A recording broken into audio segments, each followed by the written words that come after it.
स्वानुभूत्या चकासते चित्स्वभावाय भावाय सर्वभावान्तरचिते सर्वभावान्तरचिते.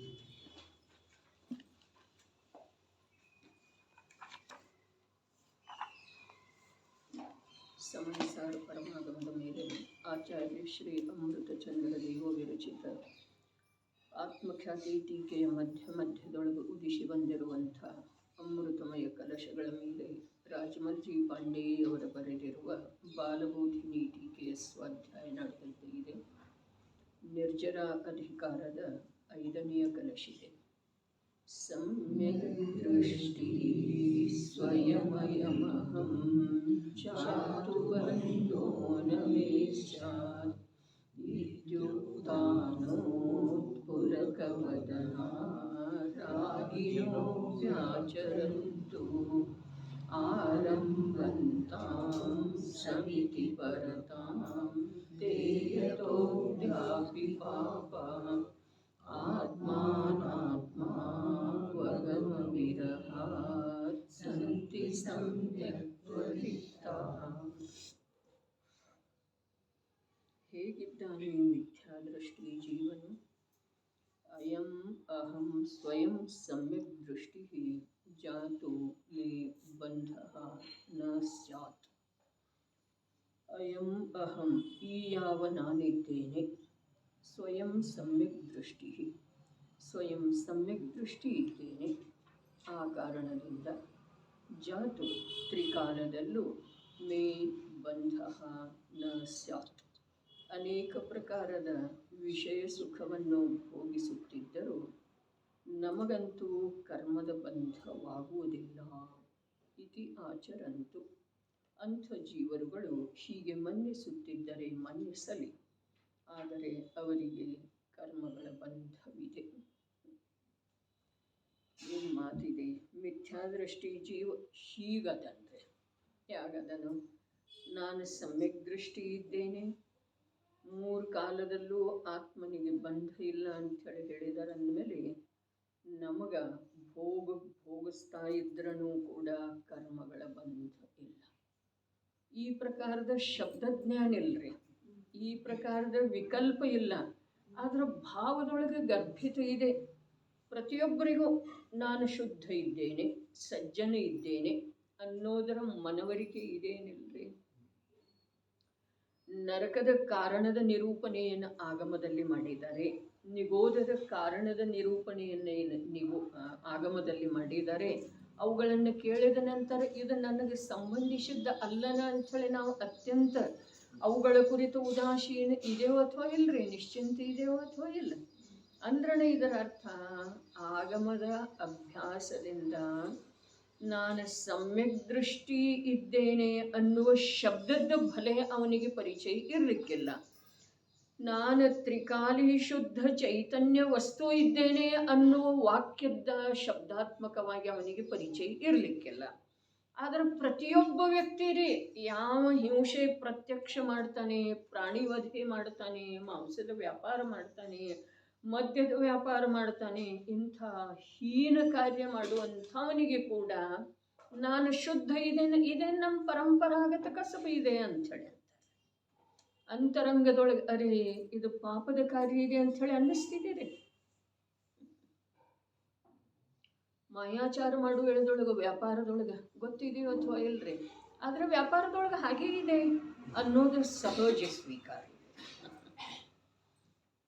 ಯಾವ್ಯಾವ ಸನ್ನಿವೇಶದೊಳಗೆ ಯಾವ್ಯಾವ ಪ್ರಕಾರದ ಅಪರಾಧ ಬುದ್ಧಿಪೂರ್ವಕ ಮಾಡ್ತೇವಲ್ಲ ಅದು ಕೂಡ ಸಮಯದೊಳಗೆ ಯೋಗ್ಯ ಇದೆ ಅಂತೇವ್ರಿ.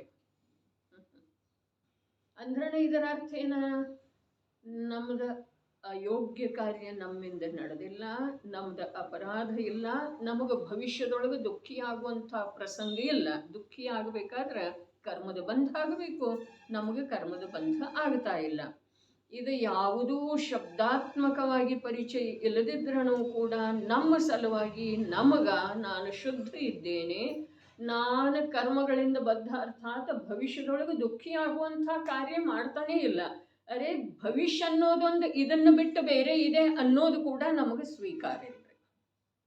ಇದೆಲ್ಲ ಆಗಮದ ವಚನದವ್ರೆ. ನಮಗೆ ಏನೇನು ಇಂದು ಸ್ವೀಕಾರ ಇದೆ ಅಥವಾ ಇಲ್ಲಿ ವಿಕಲ್ಪಾತ್ಮಕವಾಗಿ ಹೇಳುವ ಅಥವಾ ಕೇಳುವುದರಲ್ಲಿ ಬರ್ತಿದೆ ಅದೆಲ್ಲವೂ ಆಗಮಕ್ಕೆ ಇದೆ. ನಮ್ಮದು ಸ್ವಂತಿಕೆ ಅದರಲ್ಲಿ ಏನೂ ಇಲ್ಲ. ನಮ್ಮ ಸ್ವಂತಿಕೆ ಏನಾದರೂ ಇದೆ ಅಂತಂದ್ರೆ ನಾನು ಶುದ್ಧ ಇದ್ದೇನೆ, ಸತ್ಯ ಇದ್ದೇನೆ. ಅರೇ ನಾನು ಶುದ್ಧ ಇದ್ದೇನೆ, ಸತ್ಯ ಇದ್ದೇನೆ ಅನ್ನೋ ಶಬ್ದದ್ದು ಕೂಡ ಅವಶ್ಯಕತೆ ಇಲ್ಲ. ಅದರ ಭಾವ ನಮಗೆ ಒಳಗೆ ಇದೆ. ಇದೇನಿಲ್ರಿ ನಾ ದೋಷಿ ಇದ್ದೇನೆ ಅಂಥೇಳಿ ಅನ್ನಿಸ್ತಿದ್ದೇನ್ರಿ ಯಾವಾಗಾದರೂ? ಅನಿಸೋದನ್ನ ಇತ್ತು.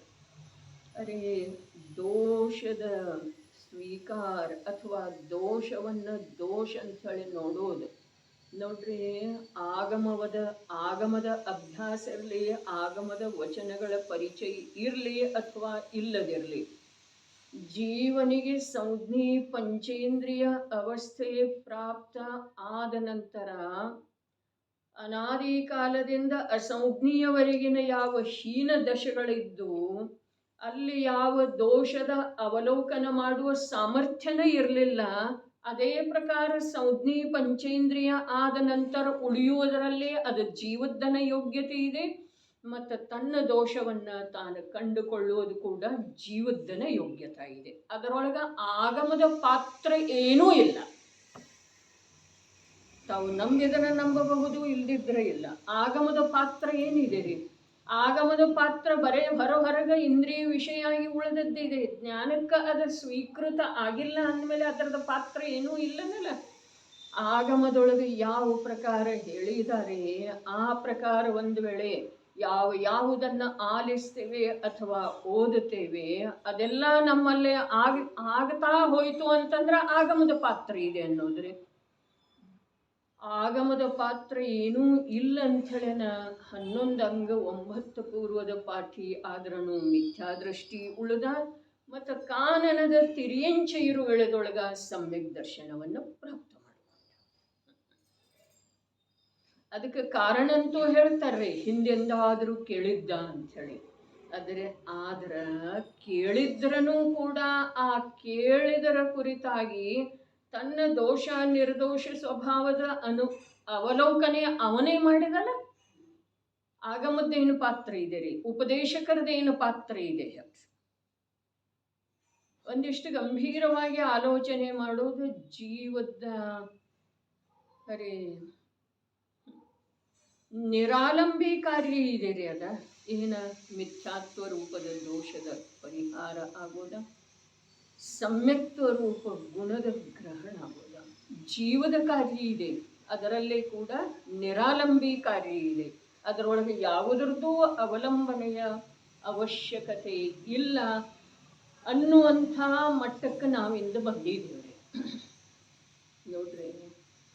ಆಗಮದ ಶ್ರವಣದಿಂದ ವಾಚನದಿಂದ ಬಹಳಷ್ಟು ಬದಲಾವಣೆ ಆಗುತ್ತಿದೆ ಅನ್ನೋದನ್ನು ನಮ್ಮ ಜೀವನದೊಳಗೆ ಬಹಳಷ್ಟು ಕಾಲದಿಂದ ತಿಳಿತಾ ಬಂದಿದ್ದೇವೆ. ಆಗಿದೆ ಅಥವಾ ಇಲ್ಲ ನೋಡುವುದ ಸ್ಥಿತಿಯೊಳಗೆ ಈಗ ನಾವು ಇದ್ದೇವೆ. ಆಗೋದನ ಇಲ್ಲ ಅಂಥೇಳಿ ನಿರ್ಣಯಕ್ಕೆ ಬರುವಂಥ ಒಂದು ಮಟ್ಟಕ್ಕೆ ನಾವು ಬಂದಿದ್ದೇವೆ. ಆಗಮದ ವಚನದಿಂದ ಗುರುವಿನ ಉಪದೇಶದಿಂದ ಏನಾದರೂ ಆಗಬಹುದಾಗಿದ್ದರೆ ಎಲ್ಲ ಜೀವರುಗಳಿಗೆ ಸಮವಸರಣ ಸ್ಥಿತ ಎಲ್ಲ ಜೀವರುಗಳಿಗೆ ಆತ್ಮಲಾಭ ಆಗಬೇಕಾಗಿತ್ತು. ಅಲ್ಲಂತೂ ಸರ್ವಜ್ಞ ಪ್ರಭುವಿನ ಉಪದೇಶ ಇದೆ ಅಲ್ಲ. ಅರೆ ಇನ್ನು ಸರ್ವಜ್ಞ ಪ್ರಭುವಿನ ಉಪದೇಶ ಅಂಥೇಳಿ ವಿಶೇಷವಾಗಿ ಒತ್ತು ಕೊಟ್ಟು ಹೇಳುವುದ ನಿಜವಾಗಿ ಅವಶ್ಯಕ ಇಲ್ಲ. ಯಾಕೆ ಅಂತಂದ್ರೆ ಯಾವ ಪ್ರಕಾರ ಸರ್ವಜ್ಞ ಪ್ರಭುವಿನ ದೃಷ್ಟಿ ಜ್ಞಾನದೊಳಗ ವಿಶ್ವದ ಪದಾರ್ಥಗಳ ನಿರ್ಣಯ ಇದೆಯೋ ಅದೇ ಪ್ರಕಾರ ಚತುರ್ಥ ಗುಣಸ್ಥಾನವರ್ತಿ ಸಮ್ಯಕ್ ದೃಷ್ಟಿಯೊಳಗ ವಿಶ್ವದ ಪದಾರ್ಥಗಳ ನಿರ್ಣಯ ಇದೆ. ಸಮ್ಯಕ್ ದೃಷ್ಟಿಯನ್ನು ಯಾವುದೇ ರೂಪದಿಂದ ಕಮ್ಮಿ ಅಂಥೇಳಿ ತಿಳಿಲಿಕ್ಕೆ ಬರುವುದಿಲ್ಲ. ಸಮ್ಯಕ್ ದೃಷ್ಟಿ ಸರ್ವಜ್ಞ ಪ್ರಭುವಿನಿಗಿಂತ ಯಾವುದೇ ಅಪೇಕ್ಷಾದಿಂದ ಕಮ್ಮಿ ಇಲ್ಲ. ಯಾವ ಅಪೇಕ್ಷಾದಿಂದನೂ ಕಮ್ಮಿ ಇಲ್ಲ.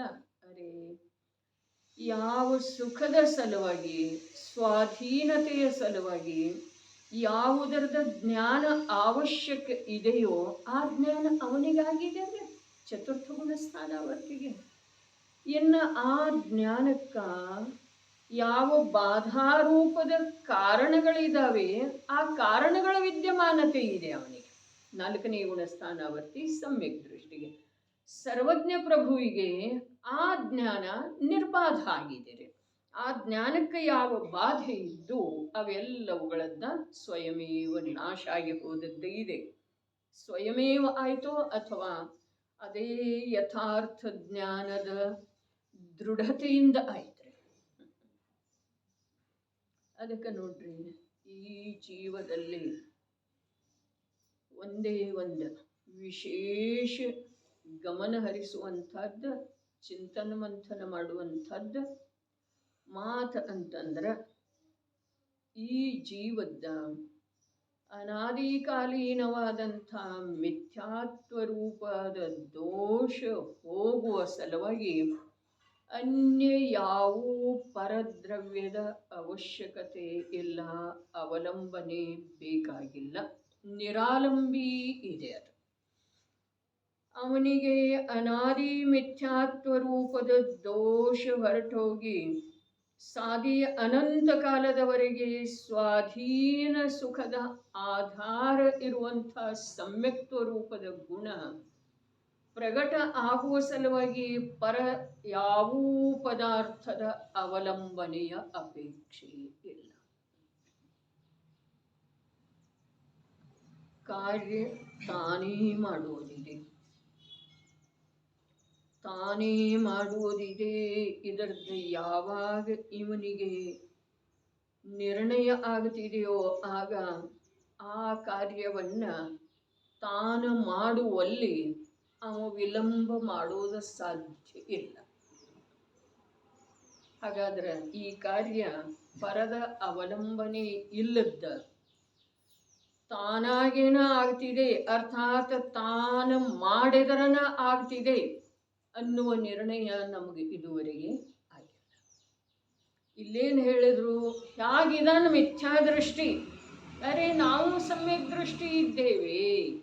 ಸ್ವಯಂ ಅಹಂ ಅಯಂ, ನಾನು ಈಗ ಸ್ವಯಂ ಸಮ್ಯಕ್ ದೃಷ್ಟಿ ಇದ್ದೇನೆ, ಅರ್ಥಾತ್ ನಿರ್ದೋಷ ಇದ್ದೇನೆ, ಅರ್ಥಾತ್ ನಾನು ಸಜ್ಜನ ಇದ್ದೇನೆ, ಪವಿತ್ರ ಇದ್ದೇನೆ, ಧರ್ಮಾತ್ಮ ಇದ್ದೇನೆ. ಸಮ್ಯಕ್ ದೃಷ್ಟಿ ಶಬ್ದದ ಅರ್ಥ ಗುಣವಂತ ಇದ್ದೇನೆ. ನಾನು ಯಾವ ದೋಷವನ್ನು ಮಾಡ್ತಾ ಇಲ್ಲ. ಸನ್ನಿವೇಶಕ್ಕನುಸಾರವಾಗಿ ಬುದ್ಧಿಪೂರ್ವಕವಾಗಿ ಅಸತ್ಯಾದಿಗಳನ್ನು ಮಾಡಿದರನು, ಇತರರನ್ನ ವಂಚಿಸುವಂಥ ಪರಿಣಾಮ ಬುದ್ಧಿಪೂರ್ವಕವಾಗಿ ಮಾಡಿದರನು ಕೂಡ ಅದನ್ನ ಮಿಥ್ಯಾದೃಷ್ಟಿ ಜೀವ ಅದನ್ನ ದೋಷ ಅನ್ನೋದನ್ನೇ ಇಲ್ಲ. ಈ ಸಮಯಕ್ಕೆ ಹೀಗೆ ಮಾಡ್ಕೋಬೇಕಂತ ಹೇಳಿ ಅವನ ಅಂತರಂಗ ಹೇಳ್ತಾ ಇರ್ತಿದ್ದೀರಿ. ಅದರ ಸಲುವಾಗಿನ ಅಲ್ಲಿ ಮೊದಲು ಭಾವಾರ್ಥದೊಳಗೆ ಹೇಳಿದ್ರು, ನಿಯಮನ ಇದೆ. ಏನ? ಅವ ಶುದ್ಧ ವಸ್ತುವಿನ ಅನುಭವ ಮಾಡುವ ಶಕ್ತಿ ಇಲ್ಲ ಅವನಿಗೆ ಅನ್ನೋದು ನಿಯಮನ ಇದೆ. ಏನು ಆಗ್ತಾ ಇದೆ ಅಂದರೆ ಒಳಗಡೆ ಅಥವಾ ಬುದ್ಧಿಯೊಳಗ ಅಥವಾ ಆತ್ಮ ಪ್ರದೇಶದೊಳಗ ಏನಾದರೂ ಆಗ್ತಾ ಇದೆಯೇನ? ಎಂಥ ಘೋರ ಅಪರಾಧ ಮಾಡ್ತಾ ಇದ್ದೇವೆ. ಬಾಹ್ಯದ ಅಪೇಕ್ಷಾದಿಂದ ನೋಡಿದರೆ, ಅರೇ ಅಂತರಂಗದ ಅಪೇಕ್ಷಾದಿಂದ ತನ್ನ ಕುರಿತಾಗಿ ತಾನ ಅವಲೋಕನೆ ಮಾಡಿದರ ಇಂಥ ಘೋರ ಅಪರಾಧ ಅನಂತ ಕಾಲದವರೆಗೆ ಸ್ವಯಂ ದುಃಖಿ ಆಗುವಂಥ ಅಪರಾಧ ಮಾಡ್ತಾ ಇದ್ದೇವೆ. ಇದರ ಖಬರಿಲ್ಲ. ಇದು ಒಳಗಿನ ಅಪೇಕ್ಷಾದಿಂದ, ಸ್ವಂತದ ಅಪೇಕ್ಷಾದಿಂದ. ಇನ್ನು ಬಾಹ್ಯದ ಅಪೇಕ್ಷಾದಿಂದ ನೋಡಿದರ ಅನಂತರಹಂತ ಸಿದ್ಧರದ್ದು ವಸ್ತು ಸ್ವರೂಪದ ನಿರೂಪಣೆ ಮಾಡುವಂಥ ಸಮಸ್ತ ಸಮ್ಯಕ್ ದೃಷ್ಟಿ ಜೀವರುಗಳದ್ದು. ಏನು ಮಾಡ್ತಾ ಇದ್ದೇವೆ? ಅವಮಾನ ಮಾಡ್ತಾ, ಇವತ್ತೇ ಸುಮ್ಮನೆ ಅವ್ರೇನು ನಾವು ಯಾರೇ ಏನ್ರಿ ಹೇಳ್ಕತ್ರ ಸುಮ್ಮಿರಿ ನನಗೆಲ್ಲ ಗೊತ್ತೈತಿ ಅಂತೀವೋ ಅಥವಾ ಇಲ್ರಿ. ಹಾಗೆ ಅಭಿಪ್ರಾಯ ನಮಗೆ ಅನಂತ ಕೇವಲಿ ಸರ್ವಜ್ಞ ಪ್ರಭುಗಳ ನಿರೂಪಣೆ ಮಾಡಿರುವಂಥ ಅವರ ವಿಷಯದ ಕುರಿತಾಗಿ ಮತ್ತು ಅವರ ಕುರಿತಾಗಿ ನನಗೆಲ್ಲ ಗೊತ್ತೈತಿ ಸುಮ್ಮನೆ ಅನ್ನುವ ಅಭಿಪ್ರಾಯನ ಇಲ್ಲಿ ಇದೆಯೋ ಅಥವಾ ಇಲ್ರಿ ವ್ಯಕ್ತ. ಒಂದಿಷ್ಟರೇ ನಮಗ ಸರ್ವಜ್ಞ ಪ್ರಭು ಹೇಳಿರುವಂಥ ಅದೇ 4 ಘಾತಿ ಕರ್ಮಗಳ ಹೊರಟು ಹೋದ ನಂತರ ಸರ್ವಥಾ ಪಾಪದಿಂದ ಪರಿಮುಕ್ತ ಪವಿತ್ರ ದಶೆಗೆ ಪ್ರಾಪ್ತ ಆಗಿರುವಂಥ ಆ ಅರಹಂತರ ಸರ್ವಾಂಗದಿಂದ ಹೊರಡುವಂಥ ದಿವ್ಯ ಧ್ವನಿಯ ನಿರಾದರ ಆಗ್ತಾ ಇದೆ ಬಾಹ್ಯದೊಳಗ್ರಿ. ಏನು ಸಾಧಿಸವ್ರ ಅದೇವ್ರಿ ಇಲ್ಲಿ ನಾವು ಏನು ಸಾಧಿಸವ್ರ ಅದೇವ್ ಹೇಳ್ರಿ. ಅವರ ಅಭಿಪ್ರಾಯವನ್ನ ಅಥವಾ ಅವರ ವಚನ ಅದರದ ನಿರಾಕರಣೆ ಮಾಡಿ ಇಲ್ಲಿ ಏನು ಸಾಧಿಸವ್ರ ದೇವ್ರಿ ನಾವು ಈ ಸಂಸಾರದೊಳಗ ಈ ಭವದೊಳಗ ಇಂಥ ಅವಸ್ಥೆಯೊಳಗ ಏನು ಸಾಧಿಸವ್ರ ದೇವ್ರಿ.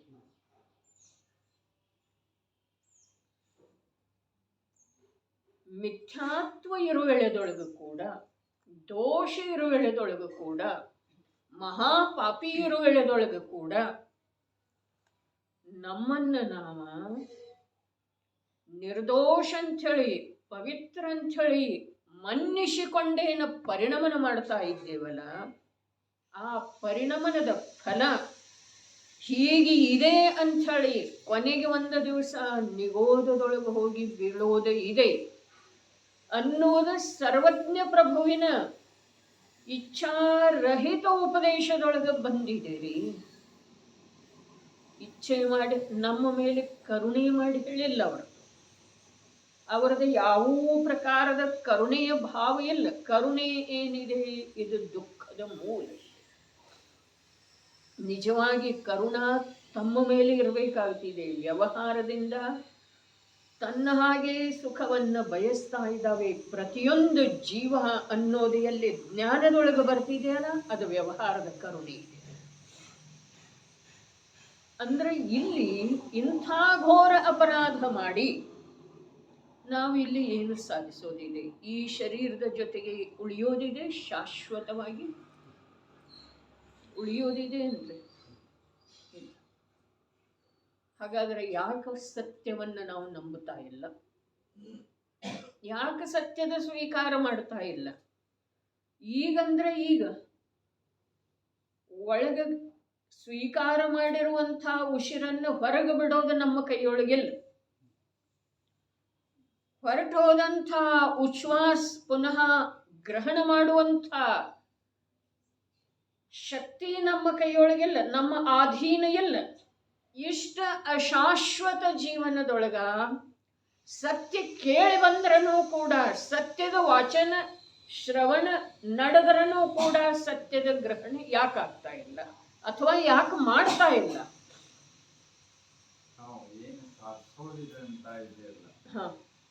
ಖರೋಖರ ಇಷ್ಟು ನಾ ಬರ್ತಾ ಇದ್ದೇನೆ, ಖರೋಖರ ಆ ಥರ ಮನುಷ್ಯನಾಗ ಒಂದು ಬಂದಿಲ್ಲ. ಈ ಸಾಧಿಸ್ಬೇಕೇನಾಗಿದೆ ನನಗೆ ಆಶ್ಚರ್ಯ ಅನಿಸ್ತಾ. ನಿಜವಾಗಿರಿ ಆಶ್ಚರ್ಯ ನೋಡ್ರಿ. ನಿತ್ಯ ಸ್ವಾಧ್ಯಾಯದ ಇದೇ ಲಾಭ ಇದೆ ರೀ. ಯಾವುದರದ ಗ್ರಹಣ ಇದುವರೆಗೆ ಆಗಲಿಲ್ಲ ಅನ್ನೋದು ಶಾಬ್ದಿಕವಾಗಿ ಕೂಡ ಲಕ್ಷ್ಯದೊಳಗೆ ಬರೋದು. ಏನು ಸಾಧಿಸೋದಿದೆ ಹೇಳ್ರಲ್ಲ. ಇದ್ದಕ್ಕಿದ್ದ ಹಾಗೆ ಜೀವನ ಹೊರಟು ಹೋಗ್ತಿದೆ. ನೋಡ್ತಾ ಇದ್ದೇವೇನಿಲ್ರಿ, ಭಯಾನಕ ರೋಗಗಳ ಉಪಚಾರ ಮಾಡುವಂಥ ದರೋಡೆಕೋರರ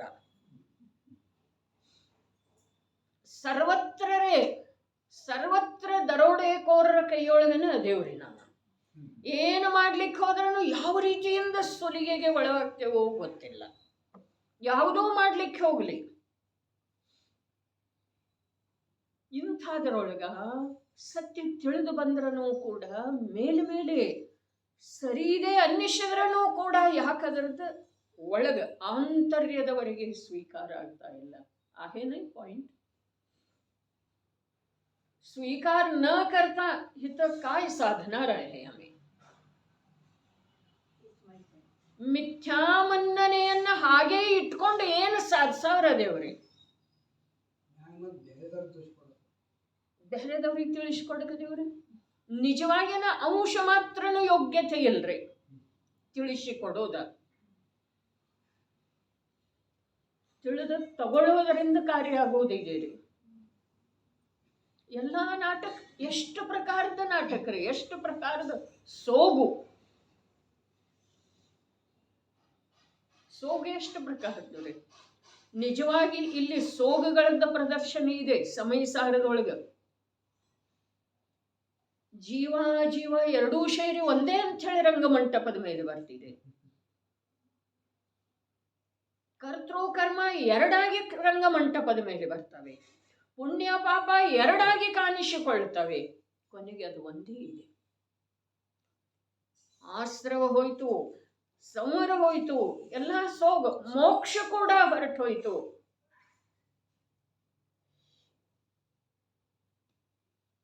ಇಂಥ ಪವಿತ್ರ ಮಾರ್ಗದ ಸನಿಹಕ್ಕೆ ಬಂದು ಕೂಡ ನಾವು ನಮ್ಮ ಮಾರ್ಗವನ್ನು ಬಿಡ್ತಾ ಇಲ್ಲ. ನಮ್ದೇ ಆದಂತದ್ದೊಂದು ಮಾರ್ಗ ಮಾಡ್ಕೊಂಡಿದೀವಲ್ಲ, ಅದನ್ನು ಬಿಡ್ತಾ ಇಲ್ಲ.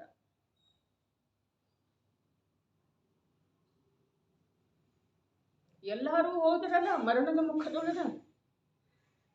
ಯಾರ ಮಹಾನ್ ಅನ್ನೋರೆಲ್ಲ ಹೋದ್ರು. ಯಾರ ಭೂಮಿಯ ಮೇಲೆ ಪಾದ ಇರಿಸಿದರ ಭೂಮಿ ಎಲ್ಲ ಕಂಪಾಯಮಾನ ಆಗ್ತಿತ್ತೋ ಅಂಥ ಶಕ್ತಿವಂತರ ಹೋದ್ರು. ಹಾಗಾದರೆ ನಾವು ಇಲ್ಲಿ ಸತ್ಯದ ಸ್ವೀಕಾರ ಮಾಡದೇ ಇರುವುದರ ಮೂಲಕ ಯಾವುದರ ಕುರಿತಾಗಿ ಆಕರ್ಷಿತ ಇದ್ದೀವ್ರಿ? ಅದೇ ಎಲ್ಲ ಬಿಟ್ಟು ಬಿಡಬೇಕು, ಆಹಾರಾದಿಗಳ ತ್ಯಾಗ ಮಾಡಬೇಕು, ಹೀಗೆ ಮಾತಿಲ್ಲ. ಆದರೆ ಸತ್ಯದ ಸ್ವೀಕಾರ ಮಾಡೋದಿದೆ. ಅನಂತ ಪುರುಷಾರ್ಥ ಬೇಕ್ರಿ. ಆಹಾರ ತ್ಯಾಗ ಹೇಡಿಗಳು ಕೂಡ ಮಾಡ್ತವ್ರೆ. ವಸ್ತ್ರದ ತ್ಯಾಗ ನೈಸರ್ಗಿಕವಾಗಿನ ಇರಲೇ ಇಲ್ಲ. ತ್ಯಾಗನ ಇತ್ತರೆ ಗ್ರಹಣ ಇರಲೇ ಇಲ್ಲ. ಅನಂತ ಕಾಲದೊಳಗೆ ತಿರಿಯಂಚ ಗತಿಯಲ್ಲೇ ನರಕದೊಳಗೆ ವಸ್ತ್ರ ಎಲ್ಲಿದೆ ರೀ? ಅದರಲ್ಲಿ ಯಾವ ಮಹಾನತೆ ಇಲ್ಲ. ರಸ ಬಿಟ್ಟೆನು, ಅದು ಬಿಟ್ಟೆನು, ಆಹಾರ ಬಿಟ್ಟೆನು ಏನಿಲ್ಲ. ಅದೆಲ್ಲ ಹೇಡಿಗಳ ಕೆಲಸ ಇದೆ. ಸತ್ಯದ ಗ್ರಹಣ ಮಾಡು ಬಿಡೋದಿತ್ತು ನಿನ್ನಲ್ಲೇ ಏನ್ರಿ ಸಾಮರ್ಥ್ಯ ಅಂತಂದ್ರ ವಿಪರೀತ ಮನ್ನಣೆಯನ್ನು ಬಿಟ್ಟು ಬಿಡು. ಏನು ಹೇಳಿದ್ರು? ಪ್ರಶ್ನೆ ಏನು ಕೇಳಿದ್ರು? ಮಿಥ್ಯಾದೃಷ್ಟಿ ಜೀವ ಆಗಿದ್ದಾನ. ಬಹಳ ಅದ್ಭುತ ಮಾತಿದೆ ರೀ, ಆದರೆ ತಿಳಿಯುವುದಿಲ್ಲ. ಮಿಥ್ಯಾದೃಷ್ಟಿ ಜೀವ ಹೀಗಿರ್ತಾನಂತೇವ್ರಿ. ನಾನು ಮಿಥ್ಯಾದೃಷ್ಟಿ ಅನ್ಕೊಳ್ಳುವುದಿಲ್ಲ. ಮಿಥ್ಯಾದೃಷ್ಟಿ ಜೀವ ಹೇಗಿದ್ದಾನೆ? ಅರೆ ಆಗಮದೊಳಗೆ ಕಥನ ಹಾಗೆ ಮಾಡಿದ್ರ, ಆದ್ರೆ ನನ್ನ ದೃಷ್ಟಿಯೊಳಗೆ ಇಂಥ ವಿಪರೀತತೆ ಇದೆಯೇನ ಅನ್ನೋದರ ಅವಲೋಕನೆ ಮಾಡಲಿಕ್ಕೆ ಸಮಯ ಯಾರಿಗಿದೆ? ಎಷ್ಟು ಬಾರಿ ಪ್ರವಚನ ರತ್ನಾಕರದೊಳಗೆ ಬರ್ತಿದೆ. ಬಿಡುವ ಯಾರಿಗಿದೆ? ಸತ್ಯ ಮಾತನ್ನ ಕೇಳುವ ಸಲುವಾಗಿ ಸಮಯ ಯಾರಿಗಿದೆ? ಅರೆ ಹೇಳ್ತಾರೆ,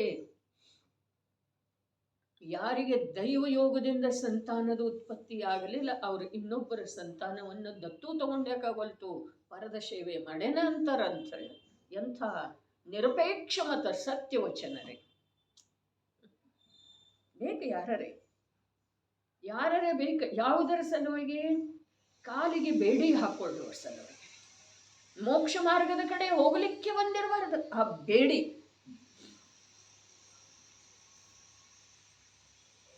ಬೇಕು ಯಾರೇ, ಯಾವುದಕ್ಕೆ ಬೇಕು? ಮರಣವನ್ನು ತಪ್ಪಿಸ್ತಾರೆ ಯಾರ?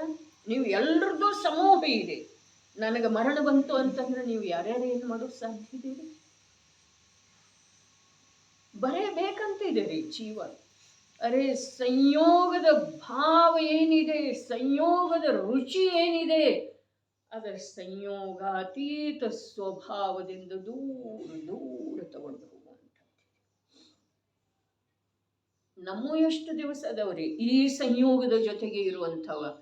ಈ ಸಂಯೋಗವನ್ನು ಮುಖ್ಯ ಇಟ್ಕೊಳ್ಳೋದೇನು, ಆ ಸಂಯೋಗವನ್ನು ಇಟ್ಕೊಳ್ಳೋದ್ರಿ. ಮಕ್ಕಳು ಕೇಳಲಿ, ನಾ ದಿನಾನ ಕೇಳ್ತೇನೆ, ನಾ ದಿನಾ ಓದ್ತೇನೆ, ನಾ ಎಷ್ಟೊಂದು ಓದಿದೇನು, ಆದ್ರೆ ಪಾಪ ಮಕ್ಕಳಿಗೆ ಕೇಳಲಿಕ್ಕೆ ಸಿಗೋದಿಲ್ಲಲ್ಲ. ಅವರಿಗೆ ಮೊದಲು ಒದಗಿಸಬೇಕು. ಅರೇ ಇದು ರಾಗ ಇದೆ, ಬರೇ ರಾಗ ಇಲ್ಲ, ಅನಂತಾನುಬಂಧಿ ಮೋಹ ಇದೆ ರೀ. ಇದು ಸಂಯೋಗದ ಭಾವ, ಸಂಯೋಗದೊಳಗ ಅಪನತ್ವದ ಭಾವ. ಅರೆ ಇನ್ನೊಂದು ಜೀವದ ಕಲ್ಯಾಣ ಆಗಲಿ ಅನ್ನೋದು ಅಶುದ್ಧ ಭಾವ ಇದೆಯೇನ? ಅರೆ ತನ್ನ ಕಲ್ಯಾಣವನ್ನು ಮರೆತು ನೀನು ಇದಕ್ಕೆ ಪ್ರಾಮುಖ್ಯತೆ ಕೊಟ್ಟ ನಂತರ, ನಿನ್ನ ಅಭಾವಾಗಿ ಹೋದ ನಂತರ ಕವಲ್ತು ಅವರಿಗೆ ಆ ನಿನ್ನ ಈ ಕಾರ್ಯ ಮಹತ್ವಪೂರ್ಣವಾಗಿ ಕಾಣಿಸೋದನ್ನೇ ಇದೆ. ಯಾರ್ದೂ ಪರಿವೇ ಇಲ್ಲ. ಆದ್ರೆ ತನ್ನ ದೇವದರ್ಶನ, ಸ್ವಾಧ್ಯಾಯ, ಚಿಂತನ, ಮನನ ಇದಕ್ಕೆ ಪ್ರಮುಖ ಸ್ಥಾನ. ನಾನು ಯಾರ್ದಾದರೂ ದೋಷ ಹೇಳಬೇಕು, ಎತ್ತಿ ಹೇಳಬೇಕು, ಕಮ್ಮಿ ಮಾಡಬೇಕು ಹೀಗೆ ಅಭಿಪ್ರಾಯ ಇಲ್ಲ. ಆದರೆ ರುಚಿ ಇರುವಂಥ ಜೀವನಿಗೆ, ಸಂಸ್ಕಾರ ಇರುವಂಥ ಜೀವನಿಗೆ ಯಾವ ಸಮಯದೊಳಗ ಆ ಭೇದ ಜ್ಞಾನದ ಮೂಲಕ ಈ ರಾಗ ಅರ್ಥಾತ್ ಸಂಯೋಗಿ ಭಾವ ಅರ್ಥಾತ್ ವಿಪರೀತ ಮನ್ನನೆಯ ಅಂಶ ತುಂಡರಿಸಿ ಹೋಗಿ ಸ್ವಭಾವದ ಗ್ರಹಣಾದೀತು ಹೇಳಲಿಕ್ಕೆ ಬರುವುದಿಲ್ಲಲ್ಲ. ಅದಕ್ಕೆ ತನ್ನನ್ನ ಅರೇ ಗಜವನ್ನು ಯಾವಾಗಲೂ ಹೇಳ್ತಿದ್ರಂತಾರೆ, स्वतःला अपात्र करायचं आणि दुसऱ्यांना पात्र करायचं हे कुठलं न्याय ಅಂತ ಹೇಳಿ. ಸ್ವತःला ಅಪಾತ್ರ करायचं, ಸ್ತ್ರೀ ಪರ್ಯಾಯದೊಳಗೆ ಸ್ತ್ರೀ ಪರ್ಯಾಯ ಯಾಕೆ ಬಿಡುವುದಿಲ್ಲ? ಸ್ವತःला ಅಪಾತ್ರ करायचं. ನಿರಂತರ ತಮ್ಮನ್ನು ತಾವು ಅಪಾತ್ರ ಮಾಡ್ತಾರೆ. ಎಷ್ಟು ಮಹಿಮಾ! ಅರೆ ಮಹಿಮಾ ಸಮ್ಯಕ್ ದೃಷ್ಟಿ ಜೀವ ಕೂಡ ಸಂಯೋಗದೊಳಗಿರ್ತಾನೆ. ಈ ಸಮಯಸಾರ ಸಂಪದ 5ನೇ ಭಾಗದೊಳಗೆ ಬರೋದಿದೆ. ಈ 8 ವರ್ಷದ ಬಾಲಿಕೆಗೆ ಕೂಡ ಸಮ್ಯಕ್ ದರ್ಶನ ಆಗ್ತಿದೆ. ಮುಂದೆ ಅವಳು ವಿವಾಹವನ್ನೂ ಮಾಡ್ಕೊಳ್ಬಹುದು, ಮಕ್ಕಳಿಗೆ ಜನ್ಮವನ್ನೂ ಕೊಡ್ಬಹುದು. ಅದಕ್ಕೇನು ಸಂಬಂಧ ಇಲ್ಲ, ಅವ್ರಿಗೆಲ್ಲ ಪಾಲನೆ ಪೋಷಣೆ ಮಾಡುವುದಿಲ್ಲ, ಹೀಗೆ ಮಾತಿಲ್ಲ. ಆದ್ರೆ ಅವಳ ದೃಷ್ಟಿಯೊಳಗೆ ಏನಿರ್ತಿದೆ? ಉಳಿದ ಮೋಹಿ ಸ್ತ್ರೀ ಪರ್ಯಾಯದೊಳಗಿರುವಂತಹ ಜೀವದ ವಿಪರೀತತೆ ಅಷ್ಟೇ. ಅರೆ ಬಹಳ ತುಚ್ಛ ಇದೆ ರೀ ಇದು ಇನ್ನೊಬ್ಬರಿಗೆ ತೋರಿಸ್ಕೊಳ್ಳುವ ಸಲುವಾಗಿ ಬಿಡುವ ಹಿಡಿಯುವ ಮಾತಿಲ್ಲ. ಆದ್ರೆ ಒಳಗೆ ಸ್ವಾಭಾವಿಕವಾಗಿ ಉದಿಸಿ ಬರ್ತಾ ಇದ್ದಾವಲ್ಲ ಪರ್ಯಾಯಗತ ಯೋಗ್ಯತಾ ಅದಾವ್ರಿ. ಅವ ಆ ಯೋಗ್ಯತಾ ಬಿಟ್ಟು ಹೋಗೋದ?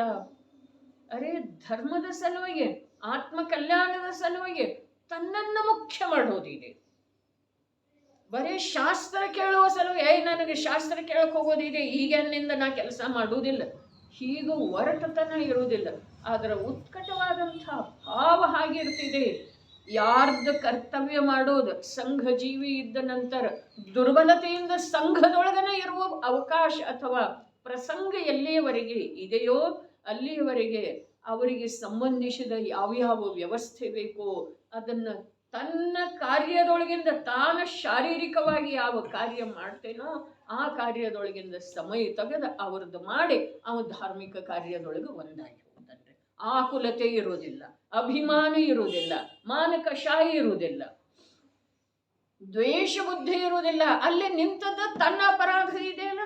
ಅರೆ ತನ್ನಲ್ಲೇ ತಾನು ಒಂದಾಗಿ ಹೋಗುವಂಥ ತೀವ್ರ ಪುರುಷಾರ್ಥ ಆಗ್ತಾ ಇಲ್ಲ ಅಂಥೇಳಿ ಅಲ್ಲಿ ಉಳಿದದ್ದು ಇದೆ. ಆ ಪುರುಷಾರ್ಥವನ್ನ ಸಮಯ ಸಮಯಕ್ಕೆ ಉತ್ತರೋತ್ತರ ವೃದ್ಧಿ ಮಾಡಿಕೊಳ್ಳುವ ಸಲುವಾಗಿ ಈ ಸಂಯೋಗದೊಳಗೆ ಬರೋದಿದೆ, ಭಗವನ್ ಮಂದಿರದೊಳಗೆ ಹೋಗೋದಿದೆ. ಅಲ್ಲಿ ದ್ವೇಷ ಯಾಕೆ ಯಾರ ಕುರಿತಾಗಿರ್ತಿದೆ ರೀ? ಯಾಕಿರೋ ಸಾಧ್ಯ ಇದೆ ಹೇಳ್ರಿ? ಸ್ವಾಭಾವಿಕವಾಗಿನ ಎಲ್ಲ ಜೀವರುಗಳಿಗೆ ಮೋಕ್ಷ ಮಾರ್ಗದ ಉಪಲಬ್ಧಿ ಆಗಲಿ ಅನ್ನುವ ಉದಾತ್ತ ಭಾವ ಇರ್ತಿದೆ. ನನ್ನ ಕುರಿತಾಗಿ ಯಾರಲ್ಲೂ ಕಷಾಯದ ಭಾವ ಜನ್ಮ ತಾಳೋದು ಬೇಡ. ತೀವ್ರ ಕಷಾಯ ಆಗೋದು ಬೇಡ. ಈ ಪ್ರಕಾರ ಅವರನ್ನ ಆ ಸಮ್ಯಕ್ ದೃಷ್ಟಿ ಜೀವ ಪೋಷಿಸ್ತಾ ಇರ್ತಾನ್ರಿ. ಅದು ಭಾವ ಅವನದ ಸ್ವಾಧೀನ ಇದೆ. ಆದರೂ ಕೂಡ ಸಮ್ಯಕ್ ದೃಷ್ಟಿ ಜೀವದ ಸಹಜ ಪ್ರವೃತ್ತಿ ಅಂಥದ್ದಿರ. ಧರ್ಮದ ಮಹಿಮೆ ಬರಬೇಕು, ವಸ್ತು ಸ್ವರೂಪ ತಿಳಿಬೇಕು, ಈ ಮನುಷ್ಯ ಜನ್ಮ ಸಾರ್ಥಕ ಆಗ್ಬೇಕು. ಈ ಭಾವ ಸ್ವಾಭಾವಿಕ ಅವನಲ್ಲಿ ಇರ್ತದೆ.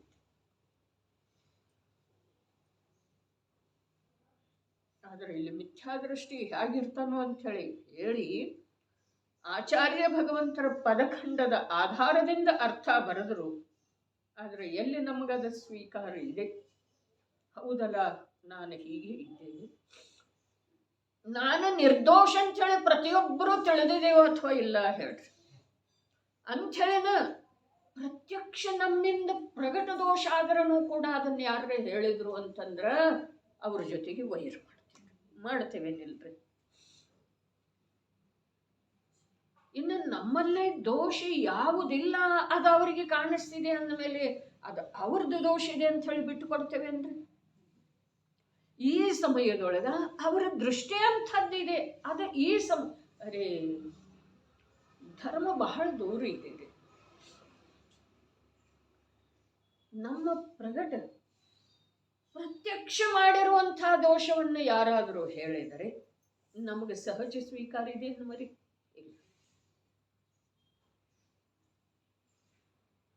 ಇದು ಮಿಥ್ಯಾದೃಷ್ಟಿಯ ಲಕ್ಷಣ. ಹೇಗಿದ್ದಾನ ಅವು ಮಿಥ್ಯಾದೃಷ್ಟಿ? ಅವನಿಗೇನು ಕೊಂಬ ಇರ್ತಾವು? ಅವನ ಮುಖ ಏನು ಬೆನ್ನ ಕಡೆ ಇರ್ತಿದೆ? ಮಿಥ್ಯಾದೃಷ್ಟಿ ಹೇಗಿರ್ತಾನ? ಅವನ ಅನ್ನಿಸಿಕೆ ಹೀಗಿರ್ತಿದೆ, ಅವನ ಅಭಿಪ್ರಾಯ ಹೀಗಿರ್ತಿದೆ. ನಮಗೇನು ಕರ್ಮ ಬಂಧ, ನಮಗೇನು ಪಾಪ ಬಂಧ ಆಗುವಂಥ ಮಾತನೇ ಇಲ್ಲ. ಬೆಂಗಳೂರೊಳಗೆ ಒಬ್ಬರು ಹೇಳ್ತಿದ್ರಂತ, ನಾವು ಯಾರಿಗೆ ಅನ್ಯಾಯ ಮಾಡಿಲ್ಲ, ನಾವು ಸಾಧ್ಯ ಆದಷ್ಟು ಇನ್ನೊಬ್ಬರಿಗೆ ಉಪಕಾರನ ಮಾಡಿದೀವಿ ಅಂದಮೇಲೆ ನಾವು ಬಸ್ತಿಗೆ ಹೋಗೋದು ಕಾರಣ ಇಲ್ಲ. ಯಾರು ಪಾಪ ಮಾಡಿದಾರೋ ಅವ್ರು ಪಾಪ ಕಳ್ಕೊಳ್ಳೋ ಸಲುವಾಗಿ ಬಸ್ತಿಗೆ ಹೋಗ್ತಾರೋ. ಪ್ರತ್ಯಕ್ಷ ಮಾತಾಡ್ತಿದ್ದಾರೆ.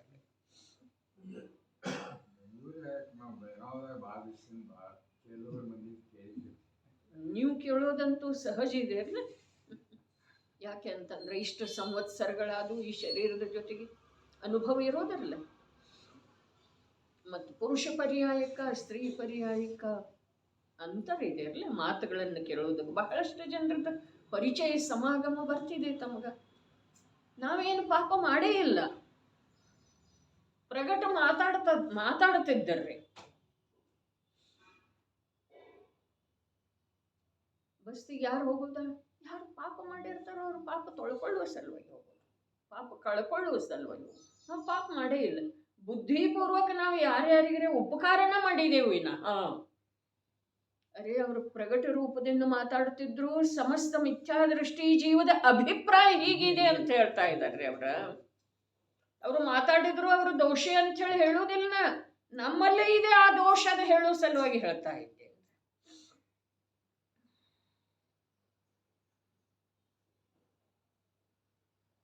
ನಮ್ಮನ್ನ ನಾವು ದೋಷಿ ಅಂತ ಹೇಳಿ ತಿಳಿಯೋದೇನಿದೆ? ದೋಷದ ಅವಲೋಕನ ಪೂರ್ವಕ ಅರೇಡಿ ಈ ದೋಷದಿಂದ ನನಗೆ ಭಯಂಕರವಾದಂಥ ದುಃಖದ ಅನುಭವ ಮಾಡುವಂಥ ಪ್ರಸಂಗ ಈ ಹೆಜ್ಜೆಯನ್ನು ಮುಂದೆ ಇಟ್ಟ ನಂತರ ಇದೆ. ಅರ್ಥಾತ್ ಈ ಭವಪೂರ್ಣ ಅಂತ ಇದ್ದ ಹಾಗೆ ಇದೆ ರೀ. ದುಃಖವೆಂಬ ಮಗರ ಮತ್ಸ್ಯದ ಬಾಯೊಳಗದೇವ್ರೆ. ನಾವು ಎಷ್ಟು ನಾಟಕ ಎಷ್ಟು ಪ್ರಕಾರದ್ದು ಮಾಡ್ತಾ ಇದ್ದೇವೆ. ಅರೆ ಸರಳ ಸಜ್ಜನಿಕೆಯ ಧರ್ಮಮಯ ದೋಷ ಗುಣಗಳ ಸಹಜ ಅವಲೋಕನೆ ಮಾಡುವಂಥ ದಿವ್ಯ ಜೀವನ ನಮ್ದು ಯಾವಾಗ ಸಹಜ. ದೋಷವನ್ನ ದೋಷ ಅಂತ ಹೇಳಿ ತಿಳ್ಕೊಂಡ್ರ, ತಪ್ಪಾಯ್ತು ಅಂತ ಹೇಳಿ ಹೇಳಿಬಿಟ್ರ ಮುಗಿದು ಹೋಯ್ತಾರೆ. ಅವ್ರ ಮನುಷ್ಯನೊಳಗಿಂದನೂ ಹೋಯ್ತು, ನಮ್ಮ ಮನುಷ್ಯನೊಳಗಿಂದ. ದೋಷ ಆಗಿತ್ತು ಅಂತಂದ್ರ ಯಾವುದೂ ಇಲ್ಲ. ಅದರ ಸಲುವಾಗಿನ ಕ್ಷಮಾವಾಣಿ ಇದೆ. ದಶಲಕ್ಷಣದ ನಂತರ ಅರೆ ಯಾವುದಾದ್ರೂ ವೈರ ಭಾವ 6 ತಿಂಗಳಿಗಿಂತ ಅಧಿಕ ಉಳಿತು ಅಂತಂದ್ರೆ ಅದು ಅನಂತಾನುಬಂಧಿ ರೂಪದಿಂದ ಪರಿಣಮನ ಆಗ್ತಿದೆ. ಯಾರ ಕುರಿತಾಗಲಿ ನಮಗ ವೈರ ಭಾವ ದ್ವೇಷ ಭಾವ ಇರೋದು ಸ್ವಾಭಾವಿಕ ಇದೆ. ಆದ್ರೆ 6 ತಿಂಗಳಿಗಿಂತ ಅಧಿಕ ಆ ಭಾವ ಉಳಿತು ಅಂತಂದ್ರೆ ಅದು ಅನಂತಾನುಬಂಧಿ ರೂಪದಿಂದ ಪರಿಣಮಿತ. ಇಂಥವು ಎಷ್ಟರಿ ಈ ಒಂದು ಭವದ್ದು. ಯಾರ್ಯಾರ ಜೊತೆಗೆ ಎಷ್ಟೆಷ್ಟು ದೀರ್ಘ ವೈರ ಇದೀರಿ ನಮ್ದ. ಪಕ್ಕದ ಮನೆಯವರ ಜೊತೆ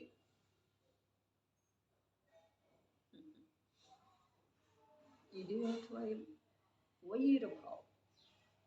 4थीला असताना तिच्या बरोबर माझं भांडण झालेले. आता 8वीला. मनात असते की नाही बाळ? ನಾವು ವೈರ ಭಾವ ಇರಂಗಿಲ್ಲ. ಸಾಧಾರಣವಾಗಿ ನಾವು ಆಗ ಮೂಡ್ತಾ ಇದ್ದೇವೆ, ಸ್ವಾಧ್ಯಾಯ ಮಾಡ್ತಾರೆ. ಆದರೆ ಅಕ್ಕಪಕ್ಕದಲ್ಲಿ ಎದುರಿಗೆ ಅವರು ವೈರ ಭಾವ ಇರ್ತಾರೆ. ಅದ ಅವ್ರದ್ದು ವಿಷಯ ಇದೆ ರೀ ಅಣ್ಣ. ಅವ್ರದ್ದು ವಿಷಯ ಇದ್ರು ಅವ್ರದ್ದು ವಿಷಯದೇ ಐತೆ ಸ್ಪರ್ಧೆ. ಆದ್ರೆ ಅವ್ರನ್ನ ನಾವು ಹೆಂಗ್ ಮಾಡ್ಕೊಳ್ಬೇಕು ಅನ್ನೋ ಗುಣ ನಮ್ಮಲ್ಲಿ ಬೇಕು. ಅವ್ರು ಬಿಟ್ಟು ಬಿಡ್ಲಿ ಇದು ವೈರ್, ಬಿಟ್ಟು ಬಿಡ್ಲಿ ಇದು ವೈರ್ ಒಳ್ಳೇದಿಲ್ಲ ಅನ್ನುವ ಭಾವ ಬೇಕ. ಮತ್ತು ಅವರ ಸ್ವಾಭಾವಿಕವಾಗಿ ವೈರ್ ಬಿಟ್ಟು ಹೋಗುವ ಹಾಗೆ ಪ್ರವೃತ್ತಿ ಮಾಡಬೇಕ್ರಿ, ಮಾಡಬೇಕು. ಇದು ಸಹಬಾಳ್ವೆ ಇದೆ ಅಲ್ಲ, ಇದು ನಿಜವಾಗಿಯೂ ಬಹಳ ಕಷ್ಟದ್ದು ಇದೆ. ಜೊತೆಗೆ ಬಾಳೋದು ती तसं म्हटलेली तेव्हा ಅನಿಸ್ತಿದ್ದೇನಿಲ್ಲ ರೂಪಾಲಿ. ಮದುವೆ ಆದ ಹೊಸದ್ರೊಳಗೆ ನನಗೇನು ಬರ್ತಿರ್ಲಿಲ್ಲ. ಆವಾಗ ಅವ್ರು ನನಗೆ ಹೀಗೆ ಅಂದಿದ್ರು, ಅತ್ತೆ ಆದವರು ನಾದ್ನೆ ಆದವರು ಯಾರು. ಇವು ಮರೆಯೋದಿಲ್ರಿ. ಶಾಸ್ತ್ರದ ವಚನ ಏನು ಹೇಳಿದಾರೆ ಅವು ಕಿವಿಯೊಳಗೆ ಹೋಗೋದಿಲ್ಲ, ಹೋಗೋದಿಲ್ಲ, ಅವು ಮರೆಯೋದೇ ಇಲ್ಲ. ಗಂಟು ಹಾಕೊಂಡಿದೆಯೋ ಅದನ್ನೇ ಅನಂತಾನುಬಂಧಿ ಅಂತ. ಅರೆ ನಮ್ಮ ಸಲುವಾಗಿ, ನಮ್ಮ ಭಗವಾನಾತ್ಮನ ಸಲುವಾಗಿ ನಮ್ಮ ವಿಪರೀತ ವೃತ್ತಿ ಏನಿದೆನಾ ಅದುವೇ ಅನಂತ ಅನಂತ ಅನಂತ ಶತ್ರುತ್ವವನ್ನು ಸಾಧಿಸ್ತಾ ಇದೆ.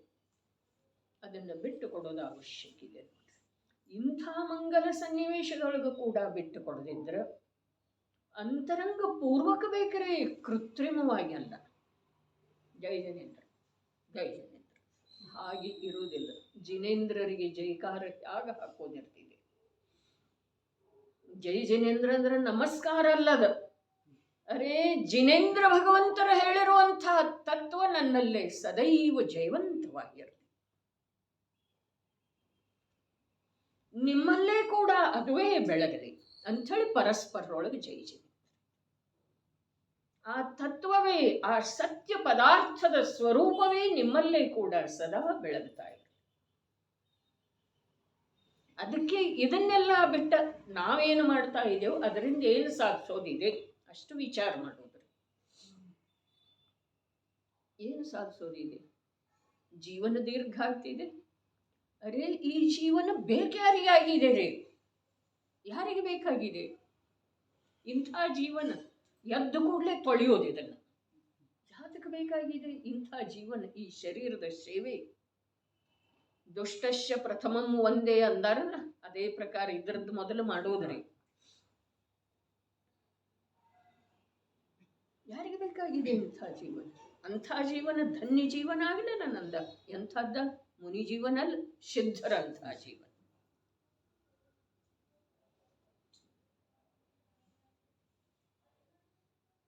ಸತ್ಯ ಸ್ವೀಕಾರಕ್ಕೆ ಯಾವುದೂ ಅವಲಂಬನೆ ಬೇಡ ಅಂತ ಹೇಳ್ತಲ್ಲ, ಆತ್ಮನ ಅನುಭವನೇ ಮಾಡ್ತಾ ಇದ್ದಾರೆ. ಆತ್ಮನ ಅನುಭವ ಒಂದು ಸಲ ಮಾಡ್ರಿ, ಆಮೇಲೆ ಮಾಡ್ತಾನೆ ಇರಬೇಕು ಅನ್ನೋ ಪ್ರಶ್ನೆನೇ ಉತ್ಪನ್ನ ಆಗೋದಿಲ್ಲ. ಆತ್ಮನ ಅನುಭವ ಒಂದು ಸಲ ಮಾಡ್ರಿ, ಅದಕ್ಕೆ ಯಾವುದ್ರದ್ದು ಅವಲಂಬನೆ ಬೇಕಾಗಿಲ್ಲ. ಶುಭರಾಗದ್ದು ಬೇಕಾಗಿದೆ, ರತ್ನಕರ್ಣ ಶ್ರಾವಕಾಚಾರ ವಿಧಾನದ್ದು ಬೇಕಾಗಿದೆ, ರತ್ನಕರ್ಣ ಶ್ರಾವಕಾಚಾರ ವಾಚನದ್ದು ಬೇಕಾಗಿದೆ, ಸಮಯ ಸಾರದ ವಾಚನದ್ದು ಬೇಕಾಗಿದೆ. ಅದಕ್ಕೆ ನಾನು ಒಂದು ಮಾತು ಹೇಳಿದೆ, ಇಷ್ಟು ವರ್ಷಗಳ ಅಧ್ಯಯನದಿಂದ ಈ ಮಟ್ಟಕ್ಕೆ ಬಂದಿದ್ದೇವೆ ನಾವು. ಯಾವ ಮಟ್ಟಕ್ಕೆ? ಯಾವುದ್ರದ್ದು ಅವಲಂಬನೆ ಬೇಕಿಲ್ಲ.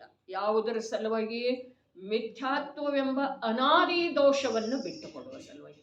ಇನ್ನು ಬೇಕಾಗಿಲ್ಲ, ಇಲ್ಲಿಯವರೆಗೆ ತಗೊಂಡಿಲ್ಲ, ಹಾಗಾದ್ರೆ ಇನ್ನು ಮೇಲೆ ಶಾಸ್ತ್ರ ಓದೋದಿಲ್ಲನೇನ?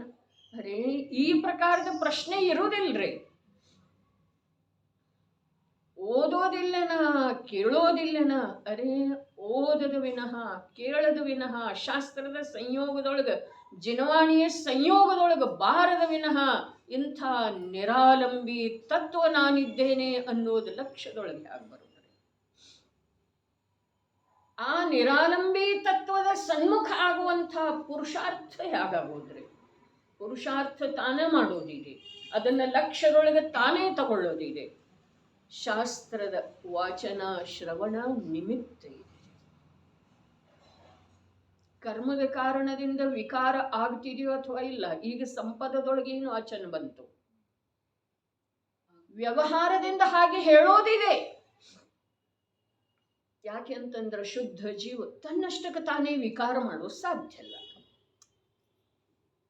ಕರ್ಮ ಇಲ್ದಿದ್ರೆ ವಿಕಾರ ಮಾಡೋ ಸಾಧ್ಯನೇ ಇಲ್ಲ. ತನ್ನಷ್ಟಕ್ಕೆ ತಾನೇ ಶುದ್ಧ ಜೀವ ವಿಕಾರ ಯಾತಕ್ಕೆ ಮಾಡ್ತಾನ್ರಿ? ಹಾಗಾದ್ರೆ ಅಲ್ಲಿ ಎರಡು ಕಾರಣ ಹೇಳಿದ್ದಾರೆ, ಒಂದು ಜೀವದ ಅಪರಾಧ, ಒಂದು ಕರ್ಮದ ಉದಯ. ಸರಿ, ಅದೇ ಪ್ರಕಾರ ಇಲ್ಲಿಯೂ ಎರಡು ಕಾರಣ ತಗೊಳ್ರಿ. ಅನಾದಿ ಕಾಲದಿಂದ ದೋಷ ಮಾಡ್ತಾ ಇರುವಂತಹ ಜೀವ, ವಿಕಾರ ರೂಪದಿಂದ ಪರಿಣಾಮ ಮಾಡ್ತಾ ಇರುವಂತಹ ಜೀವ ತನ್ನಷ್ಟಕ್ಕೆ ತಾನೇ ನಿರ್ವಿಕಾರ ಸ್ವಭಾವದ ಗ್ರಹಣ ಮಾಡೋದು ಸಾಧ್ಯ ಇಲ್ಲ. ಅದಕ್ಕೆ ಜಿನಾಗಮದ ಆಶ್ರಯ ಬೇಕ್ರಿ. ಆಶ್ರಯ ಬೇಕಂದ್ರೆ ಅಥವಾ ನಿಮಿತ್ತ ರೂಪದಿಂದ ಇರ್ತಿದೆ, ಎರಡೂ ಸೇರಿ ಕಾರ್ಯ ಆಗ್ತಿದೆ.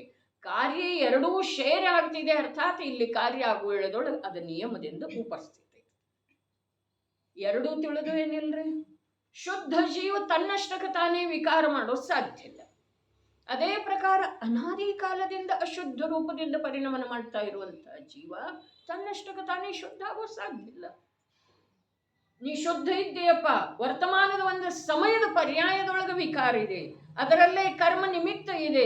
ಆ ಕರ್ಮವನ್ನು ಕೂಡ ನೀನೇ ನಿನ್ನ ವಿಕಾರಿ ಭಾವದಿಂದ ಸಂಗ್ರಹ ಮಾಡಿದ್ದ ಇದೆ. ಈ ಪ್ರಕಾರದ ಸಂಸ್ಕಾರ ಜ್ಞಾನದ ಮೇಲೆ ನಿರಂತರ ಆಗತಿತ್ತು ಅಂತಂದ್ರೆ, ಓಹೋ, ನಾನೇ ಅಪರಾಧ ಮಾಡಿದ್ದೇನೆ ಅನ್ನೋದರದ ಅವಲೋಕನೆ ಮಾಡುವಂಥ ಒಂದು ಯೋಗ್ಯತೆ ಬರ್ತಿದೆ. ಆ ಯೋಗ್ಯತೆಯಿಂದ ಆ ಅಪರಾಧದ ಅವಲೋಕನೆ ಮಾಡಿ ಅತ್ಯಂತ ಪಶ್ಚಾತ್ತಾಪಪೂರ್ವಕ ಆ ಅಪರಾಧದ ತ್ಯಾಗ ಮಾಡ್ತಾರೆ. ಅಪರಾಧದ ಒಂದು ಸಲ ತ್ಯಾಗ ಆಯಿತು ಅಂತಂದ್ರೆ, ಹೇಳಿದ್ದಲ್ಲ, ದೃಷ್ಟಾಂತ 4 ದಿವಸದಿಂದ ಬರ್ತಾ ಇದೆ. ಇಂದ್ರಿಯದೊಳಗೆ ರಂಜಿಸುವ, ಅರೇ ಇದೇ ಕಲಶದೊಳಗಿದೆ ರೀ, ರಂಜಿಸುವ ಕಾರಣದಿಂದ ಅವನಿಗೆ ಶುದ್ಧ ಸ್ವರೂಪದ ಅನುಭವ ಆಗ್ತಾ ಇಲ್ಲ. ಪರ್ಯಾಯ ಮಾತ್ರದೊಳಗ ತನ್ನ ಸರ್ವಸ್ವವನ್ನ ಮನ್ನಿಸ್ತಾ ಇರುವುದರಿಂದ ಶುದ್ಧ ವಸ್ತುವಿನ ಅನುಭವ ಆಗ್ತಾ ಇಲ್ಲ. ಹಾಗಾದ್ರೆ ಇಲ್ಲಿ ಪರ್ಯಾಯ ಮಾತ್ರವೇ ತನ್ನ ಸ್ವರೂಪ ಅಂಥೇಳಿ ಯಾವ ನಂಬಿಕೆ ಇದೆಯಲ್ಲ, ಅದು ಹೋಗಬೇಕಾದ್ರೆ ಪುನಃ ಪುನಃ ಆ ಜ್ಞಾನದ ಮೇಲೆ ಸಂಸ್ಕಾರ ಬೇಕು. ಇದು ಒಂದು ಸಮಯದ್ದು ಇದೆ, ಇದು ಬಿಟ್ಟು ಹೋಗುವಂಥದ್ದು ಇದೆ, ಇದು ಕರ್ಮದ ನಿಮಿತ್ತದಿಂದ ಆಗಿರುವಂಥದ್ದು ಇದೆ. ಈ ದೇಹ ನನ್ನ ಸ್ವರೂಪ ಅಲ್ಲ, ದೇಹ ಅಂದ್ರೆ ನಾನು ಅಂಥೇಳಿ ತಿಳಿಯುವುದು ನನ್ನ ಸ್ವರೂಪ ಅಲ್ಲ. ಹೀಗೆ ಉತ್ತರೋತ್ತರ ಸೂಕ್ಷ್ಮ ಸೂಕ್ಷ್ಮ ಕಾರ್ಯ ಅವನ ಜ್ಞಾನದೊಳಗೆ ನಡೀತಿದೆ. ಮತ್ತು ಆಗಮದ ಅಭ್ಯಾಸದಿಂದ ಎಷ್ಟು ಹೊರಗೆ ಬರ್ತಾನಲ್ಲ ಅಷ್ಟು ಅವನ ಕಾರ್ಯ ನಿಲ್ಲುತ್ತಿದೆ. ಆಗಮದ ಅಭ್ಯಾಸದ ಪ್ರಯೋಜನ ಏನಿದೆ? ಜನ ಸಂಪರ್ಕವನ್ನು ಬಿಟ್ಟು ಒಳಗು ಒಳಗು ಒಳಗು ಏಕಾಂತದೊಳಗೆ ಎಷ್ಟು ಜನರಿಗೆ ತಿಳಿಸಿಕೊಡ್ಬೇಕಂತ ಹೇಳಿ ಬರ್ತಾನಲ್ಲ ಅಷ್ಟು ಅವನ ಕಾರ್ಯ ಉಳಿತಿದೆ. ಮತ್ತು ಅಲ್ಲಿ ಅವನ ಮಿಥ್ಯಾತ್ವ ಬೆಳೀತಿದೆ. ನಾ ತಿಳಿಸ್ಕೊಡೋ ಸಾಧ್ಯ ಇದೆ, ನಾ ತಿಳಿಸ್ಕೊಡೋ ಸಾಧ್ಯ ಇದೆ. ಎಷ್ಟು ಜನರು ಪ್ರಭಾವಿತ ಆದರು ನನ್ನ ಕಥನದಿಂದ. ಎಷ್ಟೋ ಜನರು ದಿನಾ ಸ್ವಾಧ್ಯಾಯ ಮಾಡೋ ನಿಯಮ ತಗೊಂಡ್ರು. ಅದಕ್ಕೆ ನಿನಗೆ ಸಮ್ಯಕ್ ದರ್ಶನ ಆಯ್ತಪ್ಪ. ನಿನ್ನ ಮಿಥ್ಯಾತ್ವದ ಅಭಾವ ಆಯ್ತು, ನನ್ನ ಮಿಥ್ಯಾತ್ವ ಪುಷ್ಟ ಆಯ್ತು. ನಾನು ಹೇಳುವುದರಿಂದ, ಅಂಥದ್ದೊಂದು ಕಾರ್ಯಕ್ರಮದೊಳಗೆ ನಾನು ಹೋಗುವುದರಿಂದ ಅದೆಷ್ಟೋ ಜನರ ಪ್ರಭಾವಿತ ಆದರೆ ನೀನೇ ಪ್ರಭಾವಿತ ಆಗಲಿಲ್ಲಲ್ಲ. ನೀನೇ ನಿನ್ನ ಸ್ವಭಾವದಿಂದ ಹೊರಗೆ ಉಳಿದಲ್ಲ. ಧರ್ಮ ಸೂಕ್ಷ್ಮ ಇದೆ ರೀ. ಹೊರಗೆ ಎಷ್ಟು ಬರ್ತೈತೆ ಅಷ್ಟು ಧರ್ಮದ ವಿರೋಧ ಇದೆ. ನಿಜ ಶುದ್ಧಾತ್ಮನ ಅನುಭೂತಿಯ ಪ್ರತ್ಯಕ್ಷ ಪ್ರಕಟ ಅನುಭೂತಿಯ ಸಲುವಾಗಿ ಬಾಧಾರೂಪ ಇದೆ ರೀ. ಒಂದು ಸಲ ಅನುಭೂತಿ ಆಯಿತು ಅಂತಂದ್ರೆ ನಾವು ಎಲ್ಲಿದ್ರೂ ಕೂಡ ಅದರೊಳಗನೆ ಇರ್ತಾನೆ.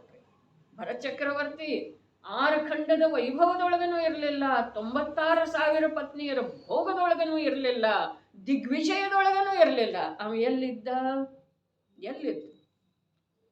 ಅವನ ಶ್ರದ್ಧಾ ಜ್ಞಾನ, ಹರಿರೇ ಶ್ರದ್ಧಾ ಜ್ಞಾನ ಅಷ್ಟ ಅಲ್ಲ, ಸ್ವರೂಪಾಚರಣ ಚಾರಿತ್ರ ಕೂಡ ಇತ್ತು.